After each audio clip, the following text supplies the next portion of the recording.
Film ini dimulai dengan seorang cowok yang sedang menunggu kedatangan pacarnya. Dia ini bernama Kuncen dan pacarnya yang bernama Sarkem. Dan kalau kalian penggemar film semi Korea pasti sudah kenal ya dengan mbak cantik yang satu ini. Kebetulan Pak De bukan penggemar jadi nggak tahu namanya. Pak De itu masih polos loh rek. Nah, Sarkem ini datang ke kosan Kuncen dengan mengajak kakak kandungnya yang bernama Dolly dengan niatan untuk memperkenalkannya dengan teman Kuncen yang kebetulan sama-sama jomblo ya. Mereka pun kemudian dipersilahkan masuk dan kemudian terlihat teman Kuncen yang bernama Joyo. Dan begitu melihat sosok Dolly yang malu-malu kambing ini, seketika itu juga muncul rasa tertarik antara kedua insan busuk ini. Dan film ini pun dimulai.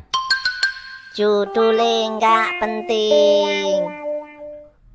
Nah, melanjutkan acara jodoh-jodohan tadi antara Dolly dengan Joyo, kemudian mereka pun menyarankan untuk saling mengenal satu sama lain secara pribadi. Sehingga mereka pun menyuruh Dolly dan Joyo naik ke lantai atas untuk melakukan test drive mesinnya. Dan entar kalau dirasa cocok dengan perkakasnya baru deal yo. Sementara itu Sarkem dan Kuncen yang sama-sama seorang makelar cinta kemudian melakukan rehat bersama sambil minum-minum susu murni langsung dari sumbernya. Beberapa saat kemudian setelah selesai mengocok batang kuncen seperti ini, Sarkem kemudian merasa lapar dan mencoba mencari makanan. Namun Dolly dan Joyo masih belum terlihat turun dari lantai 2 yo. Sehingga Sarkem kemudian mengajak Joyo untuk mencari makanan di luar.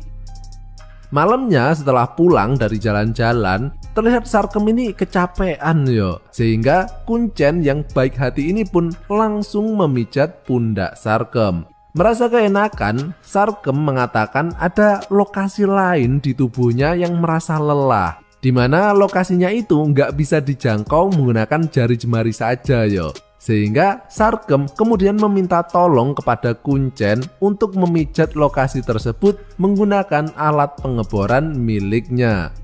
Keesokan harinya terlihat Sarkem dan Kuncen yang terbangun dan di tengah-tengah sisa rasa ngantuknya tersebut, Sarkem kemudian baru sadar ternyata dia ini masih belum melihat kakaknya dan juga Joyo.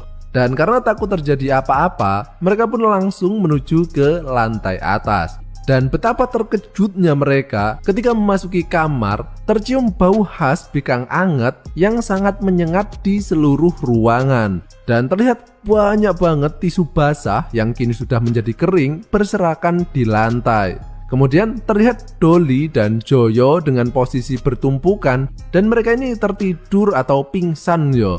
Namun uniknya tongkol jagung milik Joyo itu masih aja gerak-gerak sendiri loh. Gokil banget nggak tuh?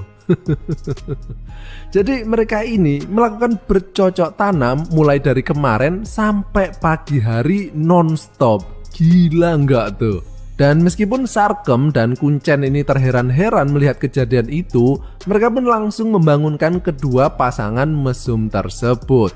Dan disinilah barulah terlihat efeknya. Seperti yang bisa kalian lihat, Joyo ini kayak orang idiot yo.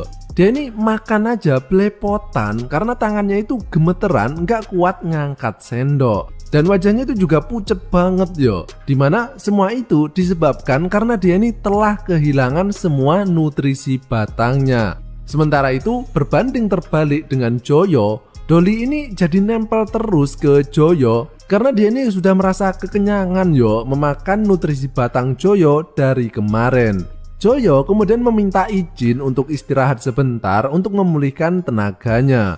Kemudian Kuncen menyusul temannya tersebut untuk melihat keadaannya. Dan di sini Kuncen bertanya, kenapa Joyo sampai melakukan bercocok tanam secara ekstrim seperti itu yo. Joyo kemudian menceritakan betapa nikmatnya bikang anget milik Dolly sehingga dia ini merasa kesulitan untuk berpisah dari Dolly. Sehingga tanpa sadar tubuhnya ini seperti bergerak sendiri yo. Bahkan sampai sekarang ini Joyo masih saja terngiang-ngiang dengan bentuk tubuh Dolly yang semlohe. Sementara itu, Sarkem juga menanyakan pertanyaan yang sama kepada Dolly. Namun Dolly ini kayak nggak punya salah yo. Wong Joyo sendiri yang nggak mau lepas darinya toh. Dia ini tugasnya cuma menerima donor cairan pembibitan saja. Nah, melihat kejadian itu, Kuncen yang merasa kasihan kepada Joyo karena kalau hubungan mereka ini diteruskan, bisa-bisa mati anak orang kehabisan nutrisi yo. Sehingga mereka merencanakan untuk memisahkan Joyo dengan Dolly. Mulai dari mengurung Joyo di kamarnya, tidak memperbolehkan Dolly datang ke sini lagi, sampai Sarkem ini berniat menjadi pengganti Dolly menjadi teman tidur Joyo. Namun tentu saja Kuncen yang nggak terima dengan rencana Sarkem tersebut yo. Dan tiba-tiba terlihat Joyo kini sudah sehat yo setelah istirahat sebentar. Sehingga mereka pun mengurungkan rencana mereka. Jadi akhirnya Joyo kini masih berhubungan dengan Dolly. Dan seperti yang Kuncen takutkan, kini setiap kali Dolly datang ke tempatnya, Joyo kembali terlihat idiot yo. Karena nutrisi batangnya itu selalu saja dimakan sampai habis oleh Dolly. Yang membuat Kuncen dan Sarkem ini merinding yo melihat kelakuan kedua pasangan bejat tersebut. Dan film ini pun berakhir.